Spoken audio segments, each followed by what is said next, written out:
YouTube. YouTube, man, what's going on? I got a banger for y'all today, alright? I got a banger for y'all today, alright? Way the title is looking, man, you wouldn't even believe this shit. Evil wife poisons husband to steal $37 million. 37 million? 37 million. What? Bro, we not gonna do no talking, we getting right into the motherfucking video. He gets his inheritance this afternoon. That's why we're moving. We're gonna pay all our bills off that we need to pay off and then take a long vacation. Less than 24 hours from this footage, Ina Thea Knoyer's husband, Steve Riley, was life-flighted to the hospital due to a sudden sickness that immobilized his body. Within an hour of being at the hospital, he would pass away. I thought everybody knew. I'm sorry. Oh, here we go. Here we fucking go. Here we go with this gonna be quiet bullshit, acting like, bro, these females is really actually fucking insane. It's not even. It's legit not. Oh my God. What the cop doesn't realize at this time is that Ina is a very good actor, and she knows far more about Steve's sickness than she leads on. Like, I'm not gonna be pausing the video for too long, but do you guys not see how crazy this shit is, man? Like, no. Like, all jokes aside, like, do you not see how wicked this is? How can you cry? How can you fake cry, my nigga? Alright, it gotta be two things. Either you're crying because you genuinely regret what you did, or you're crying because you're gonna miss the memories. No funny shit, my nigga. Or you're crying because you just killed somebody and you're like, damn. No funny shit. I'm not gonna lie, if you did this to your husband, you did this before. There's no doubt in my mind that you didn't do this before. You see, Steve was less than an hour away from cashing in a $37 million inheritance payment when he became fatally ill. And as the multi-week investigation would progress, detectives would quickly discover that Steve's death was due to poisoning. Someone had killed him, and But why would she kill him? Why would she kill him? That's your husband. There gotta be something more to the story. There's no way you that fucking greedy for 37 mil. Nah. This is why you don't tell nobody you got the money. This is why you don't tell nobody you got the money. Because you tell people you got the money. Look, niggas start doing backdoor shit.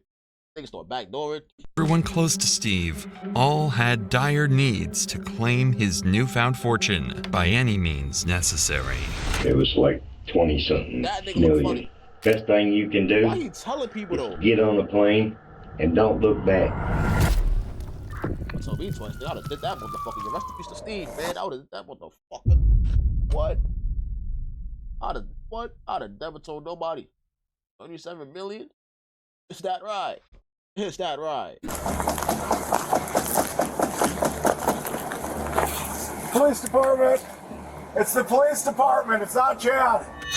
This body cam was recorded the night before Steve Riley's death. Steve and Ina's drunken neighbor had been harassing them and other residents of the neighborhood, so Ina called 911 to de-escalate the situation. What makes this specific footage interesting is not the situation with their drunken neighbor, but rather what Ina would tell police after. Her $37 million inheritance fund that she's just hours away from cashing in. Sorry. You thought it was Chad? Yeah. Who was Chad on? Trying to kick in everybody's door. Who was he He on here was busted to my light. Look at the garbage cans. Who was he fighting with? My fiance. He went for a walk. Cool down. Who's your fiance? Steve Riley. Steve Riley? Yeah. Okay. What's your name? I'm Ina. Okay. Is your fiance hurt at all? He got gash on his forehead. Okay. You know, we just want to talk with him too, just to make sure he's all right if possible. There's blood all the way over there. That's good. So what actually happened tonight? What were they fighting over? Chad was trying to kick in the door. Just for no reason, or just drunk. He does that. Where do you think your fiance would have went, so we could just get his side of the story real quick? Oh, I don't know. Does he got a phone on? No, we don't have a phone until this afternoon. But this is where Ina reveals something she shouldn't have. Their plans to pay off all of their bills, which had over the years been racking up. And she does this for one reason: to brag. He gets his inheritance this afternoon. That's why we're moving. Gotcha. We're gonna pay all our bills off that we need to pay off. His lawyer gets here today at 2 to sign the paperwork for his money. Okay. And then he's gonna go pay that, and his lawyer gonna pay the rest of his child support, and then take a long vacation. According to Ina, Steve is set to receive an inheritance from his late uncle tomorrow, which supposedly is enough money to turn their lives around completely. What police... Enough money, motherfucker. Nigga, what? You know what I would do you know what I would do with $37 motherfucking million, my nigga? Are you crazy? What? don't realize at this time is how enormous this inheritance sum really is. Like, is there In no 2016, Steve's friend had received a call from a man named Marcus Riley, who claimed to be Steve's long-lost uncle from Ireland. He had explained that he finally wanted to get in touch with his nephew, Steve. After connecting with each other, Steve had learned he was in line to receive an inheritance upon his uncle's passing, which was a sum of over $17 million at the time. This was enough to permanently fix the financial struggles he and Ina had been dealing with. A couple of years later, 4 months prior to the footage you just watched, Steve would learn of his uncle's passing from a British lawyer who had contacted him. Additionally, he would learn that his $17 million inheritance had grown to over $30 million due to his uncle's successful investments over the years. That's why Ina cannot hold herself from boasting to the police. Tomorrow, they plan to meet with their lawyer to officially sign the documents and claim the $30 million inheritance fund. The two plan to take the money and live with Steve's long-lost family in Ireland, Damn. quote, living in the castles. So why kill him? Why kill him? Why? I need to know. In less than 24 hours, Ina will be rich. So as officers leave for the night, Ina would make one final statement about how her life was about to change forever. If you want to step back inside, and then if Steve shows back up, we're going to try to look for him to get his side of the story as well. But if Steve shows back up, if you just want to give us a call or have him give us a call, we'll talk to him then, okay? Yeah, he's gonna stop by anyways, like I said. Sounds good. I've only been able to put like $5 on his fines, but at least it was something. Okay, But- sounds good. We're gonna pay it all off, all at once. Perfect, thank you. Steve would return to his and Ina's apartment that night, and the two would patiently wait, not being able to sleep, as they counted down the hours until they would receive their millions. The plan to receive the funds was simple. At 2 p.m., the group would go to the airport to meet their lawyer, who was flying in with their inheritance paperwork. Ina and Steve obliged and would arrive at the airport alongside their two friends, Billy and Wes, before patiently waiting. However, while they were waiting for the lawyer's arrival, Steve would become extremely sick. He would claim feeling drunk, even throwing up in the airport bathrooms. His heart rate was rapidly increasing, and his condition worsened to the point where Wes decided to take him home to help him treat his sickness. Ina would wait at the airport for the lawyer to arrive. However, he would never show up. And after a couple of hours with no lawyer, no money, and a sick fiancé, she would return home as well. Everyone believed that Steve had suffered from a heat stroke as a result of working on his truck for hours that morning. But Steve's symptoms were far more fatal than the heat strokes he had received in the past, even experiencing fatal signs of kidney failure throughout the night. And in the morning, Steve would become completely unresponsive, forcing Ina to call 911. 911, What? what's the status of your emergency? My husband's really sick. He got heat stroke yesterday, and now he's not waking up. And come on, wake up!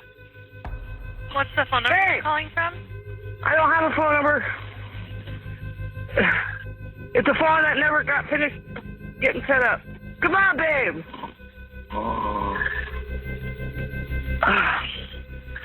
I've been trying everything. Ice, water.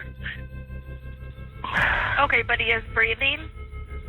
Yes, he's snoring. He won't talk to me anymore. He won't look at me. He won't open his eyes. Okay, Hey! I've got help on the way. Just keep an eye on his breathing, and if anything changes with his breathing, tell me immediately. Nah, this is why I can't trust no fucking females. I can't trust you, hoe. No, I don't care, bro. That's a bitch. That right there, that lady is a bitch, bro. Oh, my nigga, all this for the motherfucking money? All this for the money? Are you dead ass?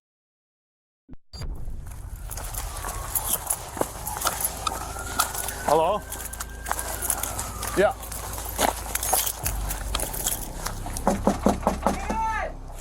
It's Officer Sullivan, Minot PD. Yeah, hang on.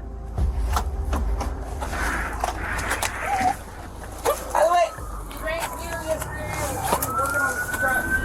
Inside the home, officers would find Steve fully unresponsive, and they would drag him out of the house through piles of trash and filth. Quickly, he was rushed to the nearest hospital, but with his condition so poor, he would be flown to the St. Alexis Hospital to undergo more professional treatment.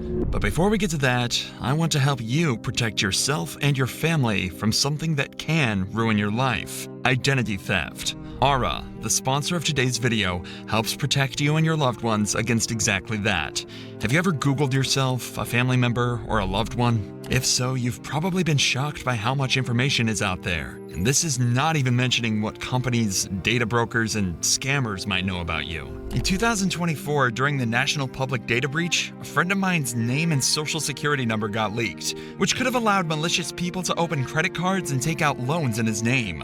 Luckily, he caught it in time and could take precautions, but over 2.9 billion records were stolen in that data breach, and many of those people involved don't even realize their information is out there. Aura will help you take those precautions today by removing your personal information from data brokers and people search sites that can sell your info to identity thieves, scammers, and much more.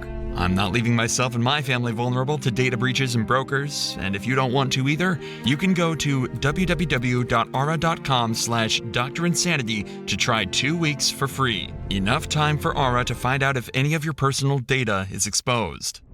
After Steve was flown to the hospital, Ina would explain to the officers that Steve had gotten a heat stroke, which caused his illness. The officers had no reason not to believe her story, so they would comfort her throughout the day as Steve was being treated. Unfortunately, Steve would never again regain consciousness. This is Billy Burkhead, Steve and Ina's neighbor, and he was with Steve and Ina the entire day of his sudden sickness, even working on the truck with Steve and traveling with him to the airport. You know what they say? What if he has something to do with it, him and the wife? And him and Billy was having an affair, and they planned that shit and try to and kill Steve and run off the money. Just a thought. Airport. Billy simply refused to believe that Steve's death was caused by heat stroke, especially since Steve seemed perfectly fine all day until they reached the airport. Instead, Billy suspected something far more sinister and wanted to share his theory with the detectives. So, the day after Steve's death, Billy would call officers back to apartment 912A to detail his side of the story. We think she poisoned him. Oh, I'm almost sure she poisoned him. So what's your plan right now? We're making sure nothing goes. Because you know when they go to jail, they die. I mean, People come and clean well, them out. how long are you going to stay here? I'm gonna stay here until his son gets here. Oh. When's the son supposed to get here? I'm not dead. I told you. Stop! He's not. He's dead. I just killed his son. And he was poisoned. Billy's explanation for Steve's death is, well, horrifying. If Ina truly did poison Steve, then his symptoms would make sense, and would add up far more than the idea of him having a heat stroke. However, why would Ina want to poison her husband if they were about to live such a good life? That's what I'm saying. Well, Billy seems to have the exact answer to that question. The other day, she threw all his stuff out the yard. From his house? Yeah, and he come out and he was holding his head down. And then we're supposed to go up to the airport and meet this guy because he's supposed to get quite a bit of money. Come back, we had to help him out of the car, had to help him in the house. And everything was fine until he come home. And then the next morning, she's throwing all his stuff out. She was supposed to call the ambulance. She never called the ambulance. Billy thinks that Ina was secretly planning to split with Steve after the inheritance was received, even going so far as to throw his belongings out of the house after they returned from the airport. Even worse is that Ina lied about getting help for Steve after they returned from the airport, pretending to take him to get treated, when in reality, they never left the house. Unfortunately, Ina overheard all of this talk and decided to give Billy a piece of her own mind. Here's the crash out. Here comes the crash out. Hey, stay out here. Hey, stay out here. I need to take a picture. Picture of what? Billy. Why Here, is the truck. Oh, you can sit over here. Steve collapsed yesterday. Mm-hmm. Went to the hospital. I found out it was poisoned. How'd you find that out? Doctor told me. Bitch. Oh, you know you did it, bitch. You know you did it, bitch.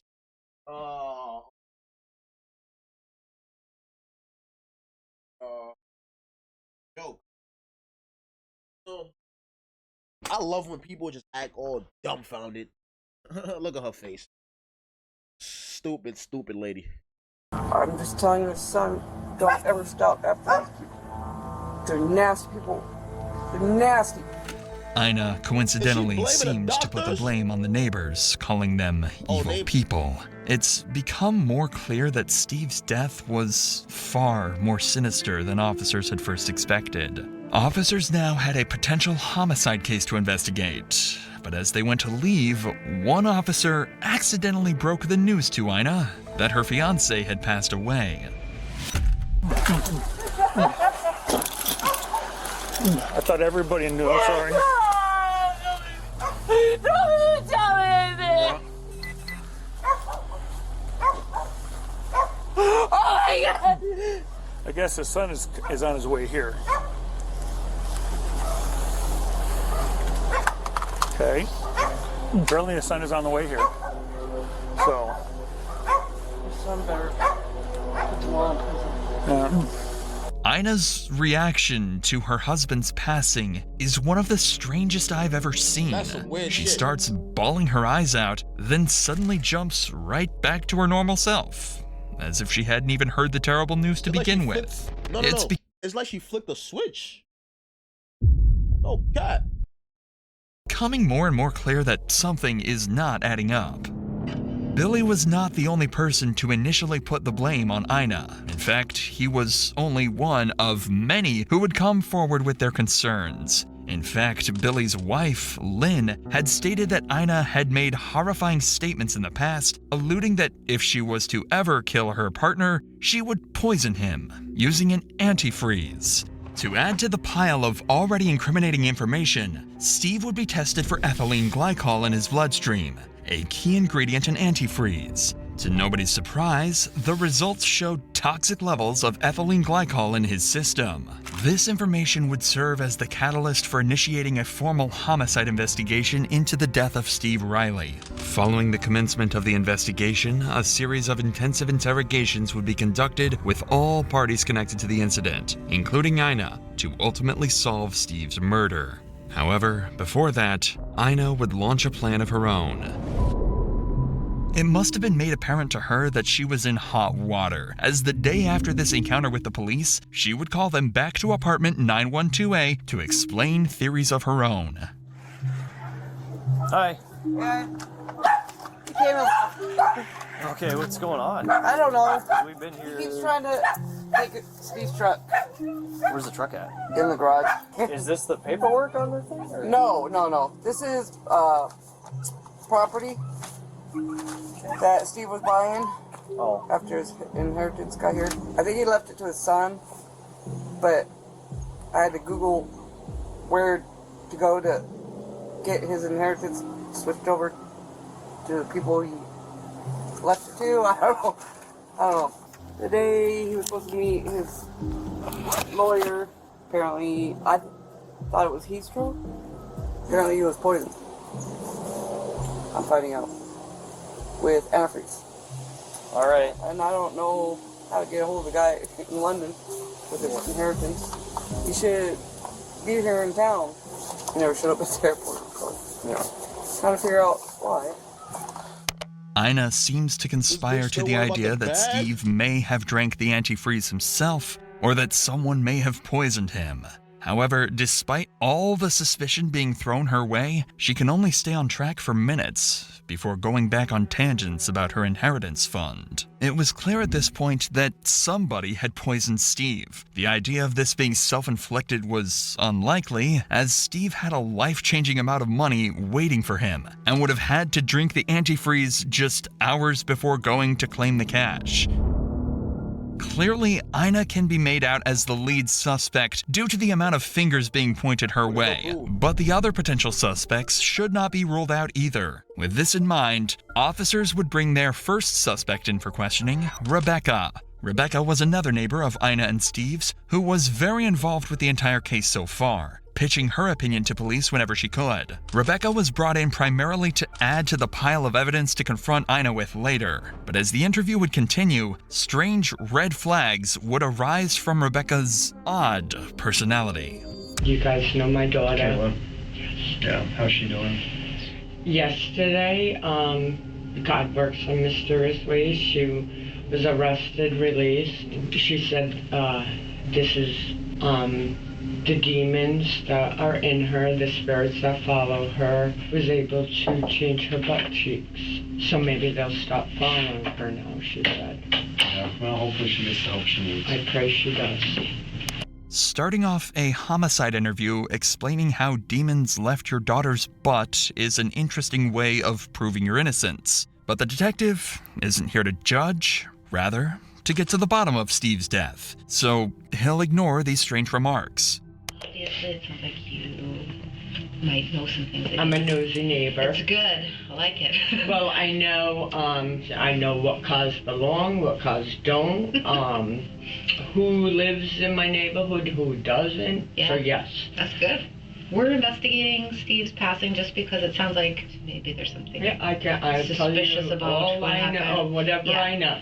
How long have Steve and Ina lived there that you know of? Approximately 2 years. Okay. How was their relationship that you know? The first year was, Steve was looking great, doing great. The past year, I don't know if she suffers from mental illness at times, but her mental state went downhill the past year. Okay. When you lose weight, when you're not acting right, shady stuff going on, you're not working. Yes, he was. Okay.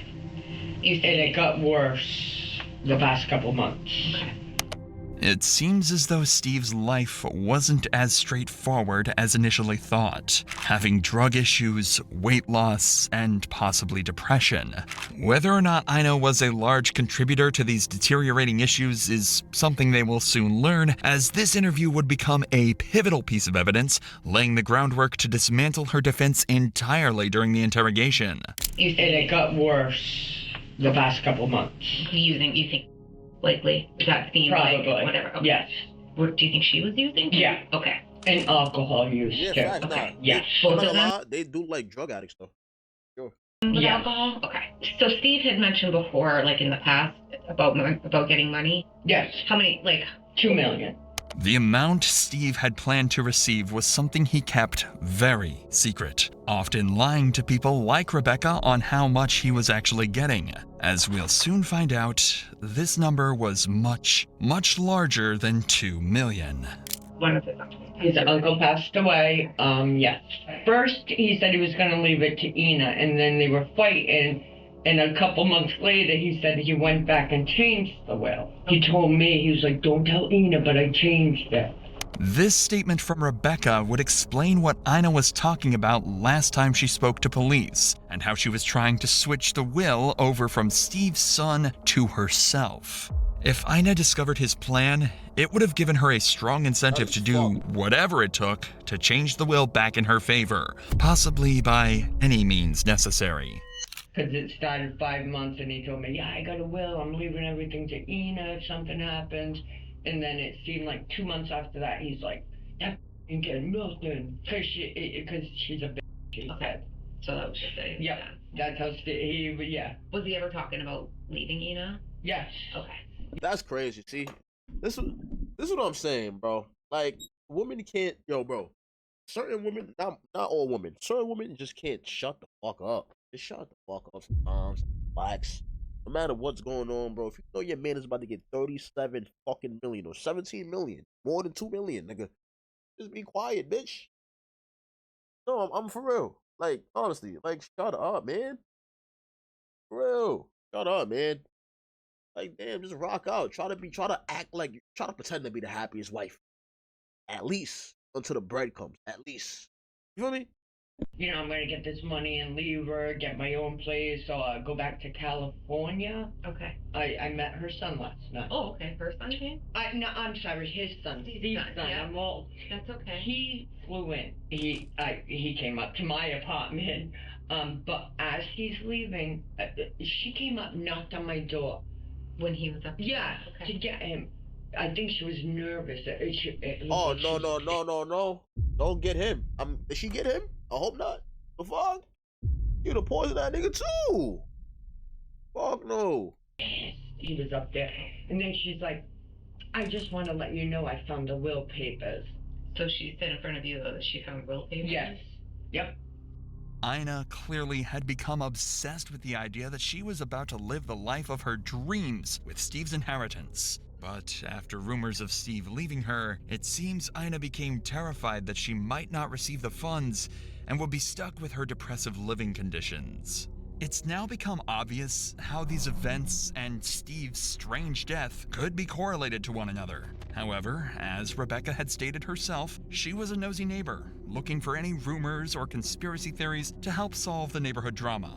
I've also cut out over 40 minutes of completely false information Rebecca gave to detectives, which certainly doesn't add to her authenticity. In order to further confirm the accuracy of these claims, 2 more reliable sources would be brought in the following day: Steve's son Ryan and Billy Burkhead. If anyone would be able to give proper insight into Steve's life, it would be these 2, as they were by far the closest people to Steve. We're assigned the case of your dad's passing. You're really the only next of kin that's maybe had a relationship with your dad, it sounds like? Yeah. Okay. Did he ever talk to you about Ina when you guys talked in the last year? Yeah. He was talking about how he was getting a large sum of money and he kind of just wanted to leave her because she didn't really have a job and was like leeching off of him. Did Steve ever talk about leaving Ina? All the time. Okay. Every day. She talked about poisoning Steve Okay. and me because we're always together, and she didn't like that. And I don't know how much it was. It's supposed to be. It's way up there in the money. It was like 20-something million. Best thing you can do is get on a plane and don't look back. Yeah. I said that's the best thing you can do. Almost every piece of information the detectives receive leads straight to Ina as the killer. It also makes sense why Ina hated Billy and Steve's son so much, as they knew far more information than she would have liked about the inheritance and her schemes to obtain it. These interviews wouldn't last long, as detectives got all the information they needed from the 2 and could directly confront Ina with it. But before leaving, they would break disturbing news to Ryan, which would make this case even more of a terrible tragedy. So this inheritance now, I'm thinking that's the same thing we're thinking. Which, I mean, I obviously don't know for sure, but by all accounts of looking at it, it looks like it's a scam. Oh! Looks like it's the letter has different fonts in it and things, and so, and the fact that your dad had gone there several times to meet with some lawyer, never showed up to the airport. That and all the emails that they tried to send back to the sender of those emails, it always came back undeliverable. The inheritance was a scam. Steve had lived for the past 7 years under the impression that if he just patiently waited, living through his terrible living conditions, he would come out with more money than he could dream of and finally enjoy life. Even worse was that this very scam that stagnated his life for years may have been the cause of his very own death. With such a pity of a case, detectives would go on to interview a handful of I don't know what to say, chat. I don't know what to say. I'm lost for words. All of this was a scam, and she killed him for nothing. Wow. Imagine when she finds out. Oh boy. of other suspects in order to get as much information as they possibly could to help break down Ina's defense. And after multiple days of interviews, the day finally came to confront Ina with everything they've gathered. But despite all this evidence against her, officers knew they would have a hard time prosecuting Ina without a confession or incriminating statements, and that's exactly what they were determined to get. Inside this cut-down 1.5-hour interview, you'll see some of the most clever interrogation tactics I've ever shown on this channel, slowly dismantling Ina's story until all she has left is an incoherent string of lies. So, like I said, we had been just talking to everyone, like Billy, Wes, everybody that kind of just knew Steve, just to get an idea of like what was going on in his life. So, you and Steve were in a relationship. Yep. Okay, how long had you guys been together? 13 years. Okay. Where did you guys meet? Homeless shelter. In buffet dinner. In North Dakota? Or Washington. In Washington, okay. The detectives would go on to get more information about Ina and Steve's early relationship, but it wouldn't last long before Ina would start conspiring against Billy and others she wanted to paint as suspects. And I begged him to, stay away from him. We've even gotten into fights. To stay away from Lynn? Billy and Lynn. And okay. I don't like calling people nasty, and they've seen them worse than Steve because he's tall and mean looking. People were intimidated by him. Okay. Just by his look. So why would you want him to stay away from Billy and Lynn? Because they're really, really nasty people. Okay. Felonies, breaking into places. Okay. I knew they did more than pot, smoking more than pot. Did Steve smoke more than marijuana? No, he's allergic to marijuana. Okay. Me. Did he use other drugs? What the fuck? Not for the longest time. Was he using? Is that? No. Okay. So no. He didn't. After that, after he got the max the last time. Yep. He's like, screw this. Okay. I'm gonna just do what I want and want what I want. Okay. So that's when he started using? I think so. Okay. This would be the first of Ina's lies during this interrogation. She knew Steve had been using long before the incident she described, but in order to make Billy seem like the villain in their lives, she wanted to make it seem as though he was the reason for Steve's drug use. Take note of Ina's body language while she clearly lies. She glances up and avoids eye contact, constantly fidgets and scratches her skin, and most notably, stutters and slurs on her speech as she tries to make up a story. Keep this in mind for the rest of the interrogation, and you'll be able to accurately point out when Ina isn't telling the truth. But now, the police would ask her perhaps the most intriguing question. What exactly did she plan to do with the inheritance money? So when did he find out about this inheritance? I want to say 4 months ago. Okay. So what is the inheritance? I know you had shown that first day Lieutenant Dakin came, you showed us kind of that letter that was on Steve's phone. Mm-hmm. Is that's the inheritance? That was the letter? Okay. And he was talking to an actual lawyer, I guess. Okay. From London. So this lawyer reached out to him and said he's... I guess. I don't even know how he found out about it. It just appeared. Yeah. And he was reading that the money wasn't cursed or whatever. Every single person that went for the Riley money over there, yeah. Even this 21-year-old, had passed away. Clearly, Ina is running out of resources to take suspicion off herself, and the detectives won't take long before making her abundantly aware of how horrible of a liar she is.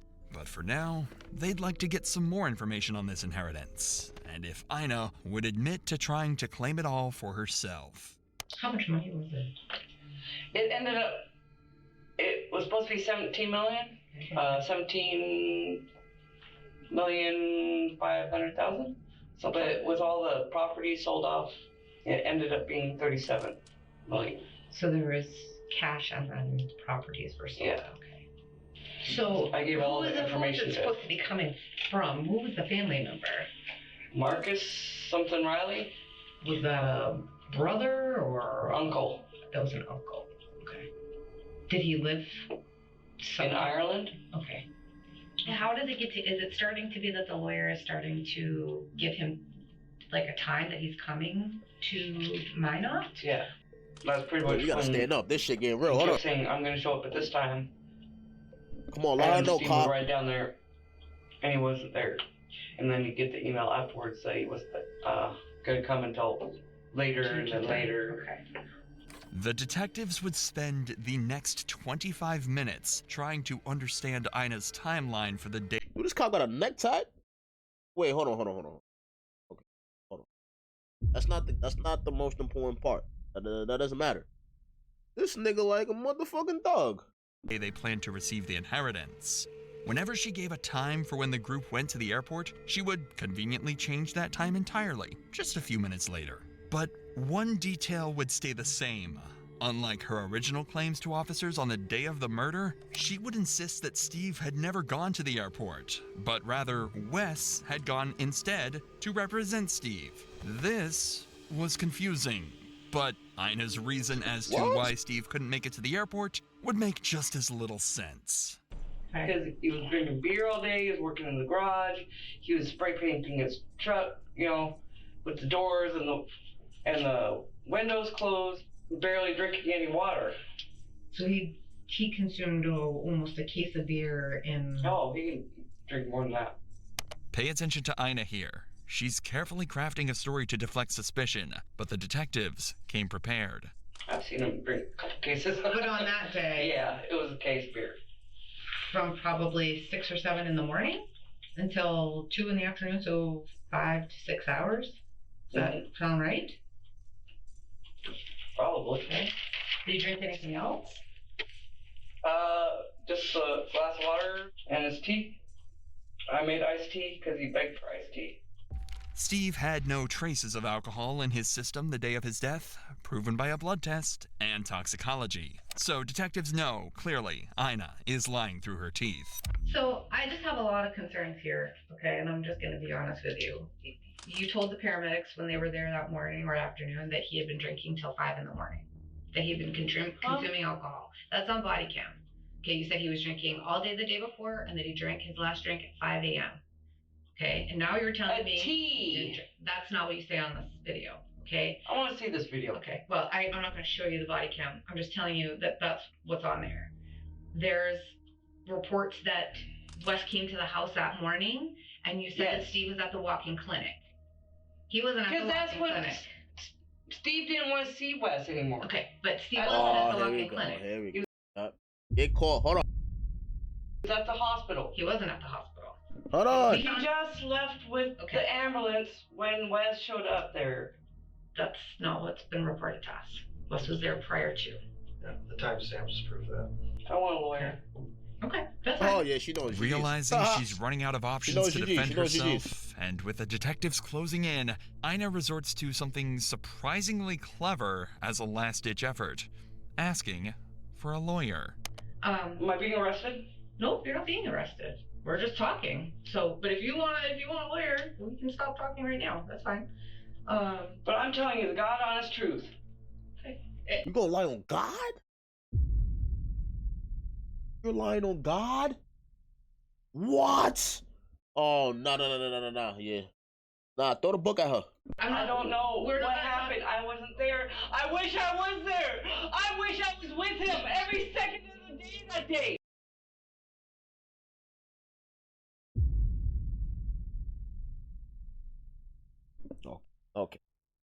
Okay. I see what's going on here. I wish I watched every single, but I'm not his goddamn mom. You asked for a lawyer. All that yelling not gonna help you, man. I'm gonna end this now. Okay, I'm not gonna talk anymore. All right. You guys are so unbelievable.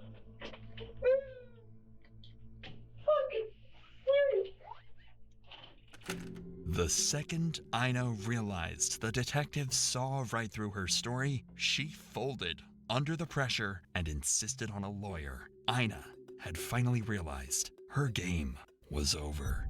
Following this interrogation, Ina would roam free while detectives scrambled for concrete evidence that she had poisoned Steve. Ina would continue fighting for her innocence, making more deranged theories, such as Steve drinking the antifreeze out of shame that the lawyer was a fraud, or that she had too been poisoned just months prior.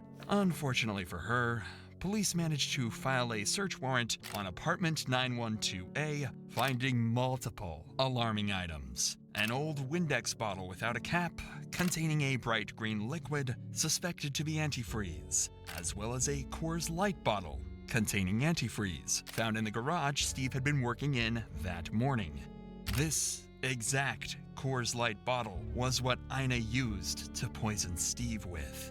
Antifreeze contains ethylene glycol, an ingredient that makes the liquid taste sweet. By mixing this with tea, Steve was fully unable to tell this fatal substance apart from his typical morning tea. Additionally, by hiding the liquids in the dark Coors Light bottle, Steve was unable to see the bright green color of this drink.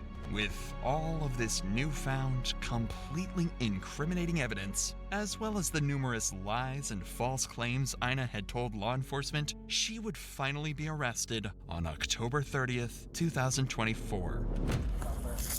In the garage. I know. Please lock up my house. Yeah, we'll lock up the house for you. I'll give you the keys, but We'll lock the house up for you. why me? It's alright. Why me? Why me? Why me? Why me? Why me? Why? I didn't do anything. Oh, keep being delusional, yo, bro. This shit crazy, man. If we let you smoke a cigarette, you're gonna be decent? Well, I'm decent all the time. No, I never dealt with you, so just don't Never been arrested before like this. I've never done anything. I haven't done anything. It seems like I'm an easy scapegoat. Because all I am is an easy scapegoat. Wait, how you smoking a cigarette? All I've ever been. With If I handcuffs? was gonna kill him, I would have killed him the day he lied to me and I found out he was doing drugs. Just gonna grab your arm so you don't fall, alright? And I would have done it physically, not. Physically? Yeah, I'm a physical woman, not a. Nobody out here to watch the dogs? Just you? Oh, she no laughing. friends or anything? Anyone here? You have any friends at work that would take them? We just don't want them to die in there, alright? Why? How long are you holding me? We don't know. So we'll have our officers grab the dogs. We'll put a hold on them, alright? 6 months following Ina's arrest, she would sit down in the courtroom for one final time, accepting a plea deal for the murder of Steve Riley. It had been a matter of principle for Ina throughout this entire investigation, staying true to her word no matter how delusional it sounded. But in this courtroom, Ina was left with no choice but to finally confess. Ina Thea Knoyer was charged with murder, intentional, knowing, or with extreme indifference of an adult victim. She was sentenced to life in prison. Her first chance at probation Damn, she laughing? will come. Hold on, is that a smirk? Yo, this shit crazy. He has no remorse. In 2050. 2050. Oh yeah, jeez. Oh yeah, we gonna see you on the other side. W video though. We gonna see you on the other side. She's cooked.